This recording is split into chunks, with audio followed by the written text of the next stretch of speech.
Hello classmates, my name is Christopher Beauvais and I'll be presenting El Salvador for my country world tour. In Central America, El Salvador is the smallest country. It is also the smallest country not to share a coastline with the Caribbean Sea.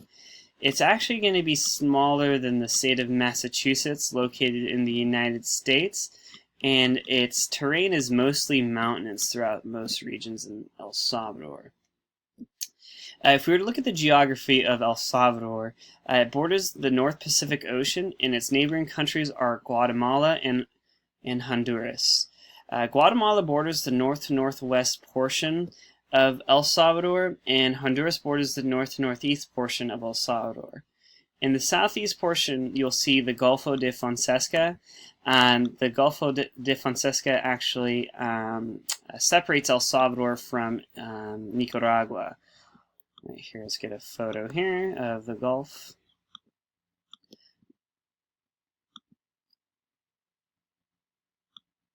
The three closest but not neighboring countries are Belize, Nicaragua, and Mexico. Belize will be in the north, Nicaragua would be to the southeast, and Mexico will be to the northwest up here. The total area is 21,041 square kilometers. Now, as for land, 20,721 square kilometers, and water will be 320 square kilometers.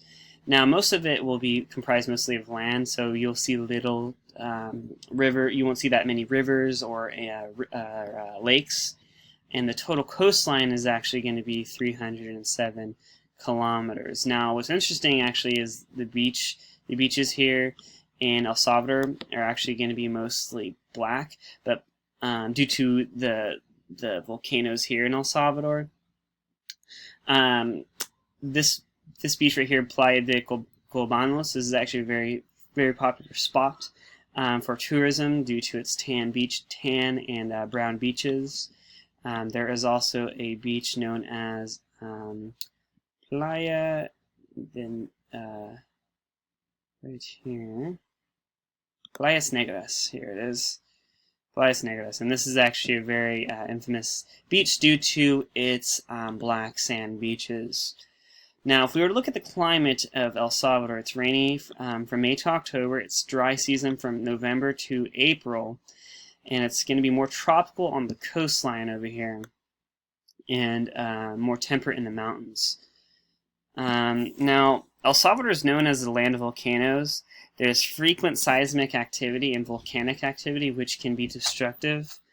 Now, the volcano San Miguel, this is actually going to be El Salvador's largest volcano in the country. It's actually a very high tourism spot for folks to visit. Now, if we were to look at the population of El Salvador, there is actually 6,200,000 people living there in El Salvador today. 86% of the population is mestizo. Mestizos are people who are mixed Spanish and Native American descent. 13% is going to be white, and the rest is going to be a mix of other. The dominant language in El Salvador, of course, is going to be Spanish. The dominant religion is going to be Roman Catholic. El Salvador's largest church is actually going to be located in its capital, San Salvador. We'll get back to that a little bit later, but the two dominant religions is going to be Protestant and Catholic. Catholic, again, being at 50, and surprisingly, actually 12% of the religion is not going to be affiliated with a religion of any sort. Now, unfortunately, my guy can't be placed on the Google Street Map view. We can get a satellite view of the country and view photos of the country as well, due to Google Maps not mapping the streets. Now, again, the state capital is San Salvador. This is San Salvador right here. 526,000 people live here today. Its sister city, or the second largest city in El Salvador, is going to be Soyapango. Now, around 330,000 people live here. Notice how close they are together. It's a very close, dense population in El Salvador. Now, another thing to look at that's a little more interesting is the city of Chalchuapa. It's known for its fresh and transparent waters, but what it's really known for is its ruins. There's actually going to be a Mayan ruin here. It's known as the Tazumal ruins. It's going to be a pyramidal structure of about 23 meters high. This ruin is actually a very high tourism spot for people to visit while in El Salvador. Now, if we were to look at the largest volcano in El Salvador, this will be San Miguel. The San Miguel volcano is the largest volcano in El Salvador. It recently erupted in January 2016. It's considered to be dormant until this recent eruption. The Human Development Index was created to measure life expectancy, education, per capita income, and the HDI is actually used to compare and rank countries into 4 tiers of human development. If we were to look at El Salvador's rank, it ranks at 117 and has an index of 0.680. And if we were to break down each index for El Salvador, the expected years of schooling takes around 13.2 years. Life expectancy is 17.3 years, and GDP for El Salvador is going to be estimated at 54.8 billion in 2016. GDP per capita is an estimated 8,900. This was estimated in 2016, according to the CIA World Factbook. The biggest trade partner for El Salvador is the United States. 47.1 of its exports are going to be done with the United States, 13.9 with Honduras, 13.6 with Guatemala, 4.5 with, sorry, my apologies. Yes, 4.5 with Costa Rica, and 6.6 with Nicaragua. El Salvador is considered to be the most densely populated country in Central America, and is also the smallest country, again, in Central America. Family planning has actually been a success here in El Salvador. This can be seen due to the large age gap between the youth and the elderly citizens of the state. Now, if we were to look at the branches of government, El Salvador actually has 3 branches of government, just like the United States: judicial, executive, and legislative branch. Now, the first branch will be the executive branch, the Casa Presidencial. The Casa Presidencial, there are actually 2 houses. One's actually a place for tourism. One's for the actual president. The president actually resides here. In 2001, it had to be moved from San Jacinto to San Benito due to the earthquakes. And as president, he actually has to win by absolute majority, and he serves a term of 5 years and cannot seek re-election. Now, unfortunately, I don't have any photos of the president's house in San Benito, but we are able to see the tourism spot over in San Jacinto. It's actually very similar to the White House, but it also has some Spanish attributes to it. Again, it's a place for tourism. If we look at the Asamblea Legislativa, or the Legislative Assembly of El Salvador, it's a unicameral body. Officials are elected by popular vote and who serve a 3-year term with immediate re-election. There are a total of 84 seats, and these are known as deputies.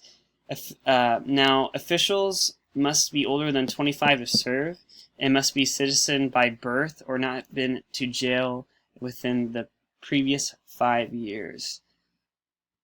And this is actually going to be buildings of the legislative body in El Salvador.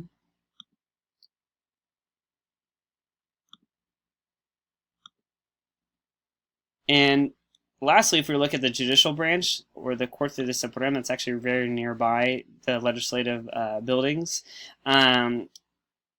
The Corte Suprema de Justicia de El Salvador is located in San Salvador as well. It's comprised of 15 judges. These judges must be born in El Salvador, be more than 40 years of age, an attorney to the Republic, a person of good moral character, and unlike our Supreme Court in the United States, actually, the United States Supreme Court justices serve a lifetime, whereas these judges here serve 9-year terms.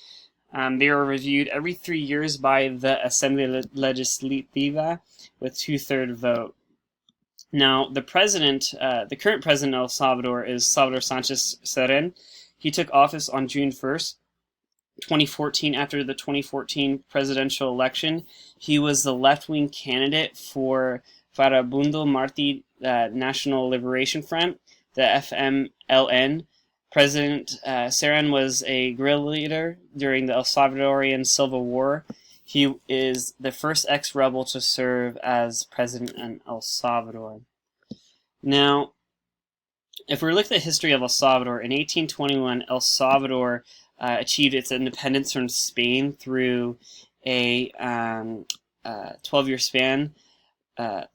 Through a 12-year span, a Central American Federation took governmental control over El Salvador. This republic was established after the First American Empire annexed countries such as El Salvador. Later in 1841, El Salvador became sovereign after the Federal Republic of Central America dissolved. This period of sovereignty lasted a short while until a union was formed between Honduras and Nicaragua in 1895.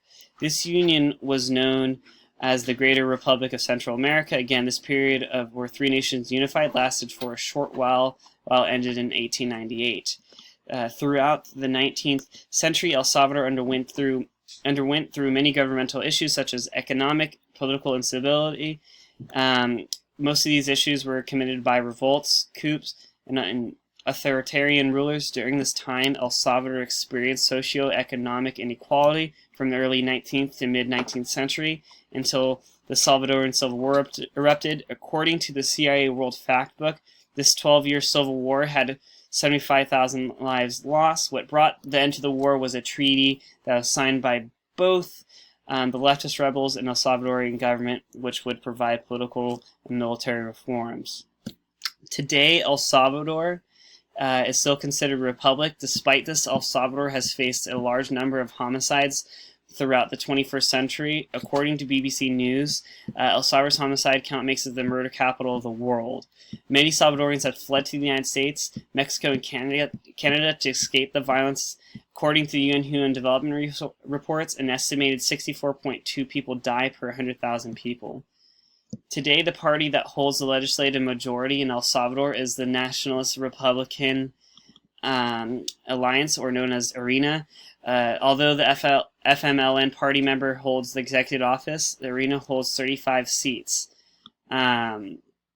35 seats, whereas the FMLN holds 31 seats in Congress. The ARENA party believes in a democratic and representative government, whereas it emphasizes on individual rights and that there is a need for the respect of private property, and the family is the foundation of society. Lastly, if we were to look at the gender composition of the national legislators, El Salvador has a GL value of 0.441 and a rank of 82 out of 149 countries. This means that 26.2% of legislative seats are held by women. So again, El Salvador is a beautiful country to visit, although there is a lot of violence occurring in the nation. It is still a republic today. It still has free and fair elections. Me, myself, being El Salvador, I visited El Salvadorian, my apologies. I have visited El Salvador countless times. Beautiful country to visit. Thank you for watching my country world tour, and this concludes.